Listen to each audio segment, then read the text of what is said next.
Hey there. Hello, hello, hello. Good afternoon, good evening, good morning, wherever you are while you're watching this. I know I've been absent, so I apologize for that, but I was not feeling well. So I was just like, ooh. And this wasn't just a bad mood not feeling well. It was more like I'm actually not feeling well. So I was like, oh, I should listen to my body and take a break, self love and all of that. Chris is here. Hi, Chrissa. Thank you for being here. Yes, so this is just one of those 10-minute live streams. It's supposed to be very quick. And so before I get into the topic today, I just wanted to share a couple of announcements.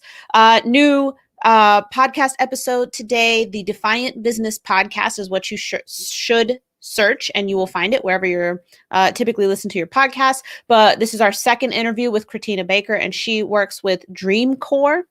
And they are a social justice organization. So be sure to check out that interview. We talked about going digital for activism. So if you want to just pick up some information, if you have any corporate social responsibility projects that you work on or causes that you support in your own business, do be sure to check that out.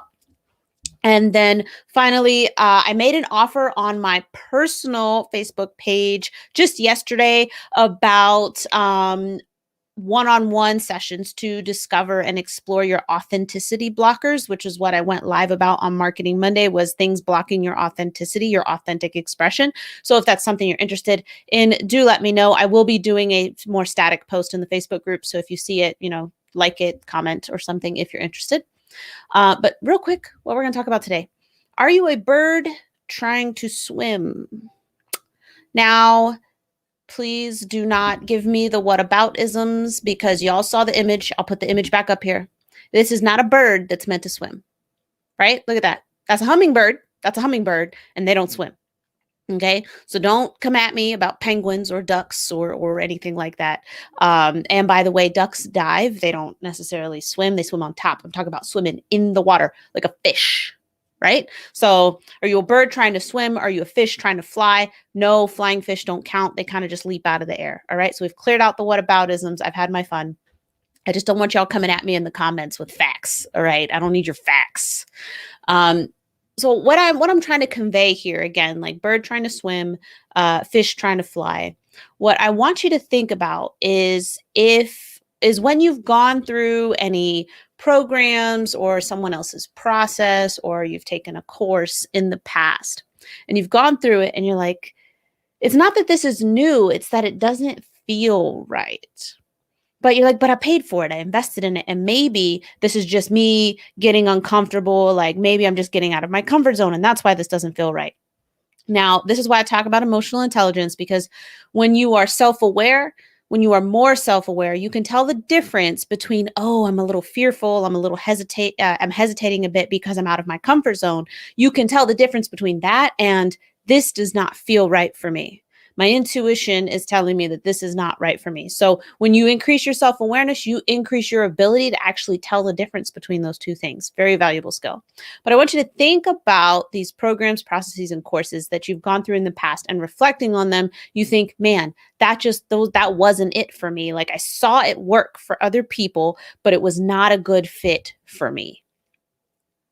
And the reason why we have that happen is because most of the courses, most of the processes that are designed by consultants and coaches in the programs that you may or may not have gone through, those are created with a mold.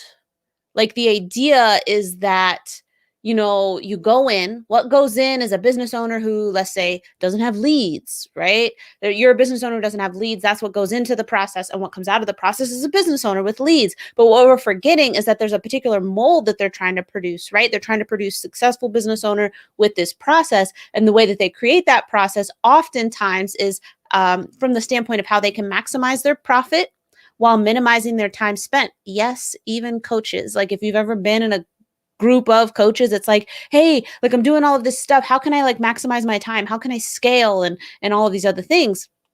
And they try to scale with the highest profit margin possible, a lot of times without considering the client experience or the customer experience, right? The CX, they're not necessarily considering the CX, when they're looking to scale. And there are there are ways to scale that do include and do consider the client CX. So I'm not saying the scaling is impossible, but they scale, they try to grow without accounting for people's individuality. And that is why you have these programs where a percentage of people will do incredibly well. You'll watch them. You're like, if it's like a business program and you'll see, okay, yeah, like we're going to come out of here with like 20K, 50K months, right? In revenue. And you see people achieving that.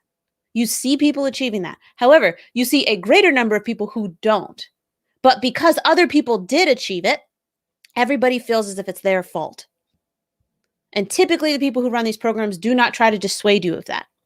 They don't. And so what I'm asking you to consider is what feels right to you.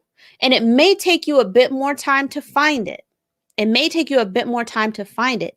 But if you are a bird, remember, this type of hummingbird, this type of bird, a hummingbird, if you are a bird trying to swim, you are going to be horrible at it.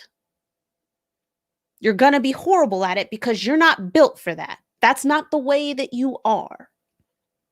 Now, if you get out of the water, get into a tree, and you look around and you're like, what happens if I do this? Right? You flapping your wings and you take off. Imagine how great you're going to be at that. Are there going to be any fish up there? No. But you needed to do something else. And so what I would encourage you to do, just with kind of these thoughts in mind, is to look at where you're struggling in your marketing, look at where you're struggling in your business, and try to find out why. Are you trying to execute tactics that don't align with who you are?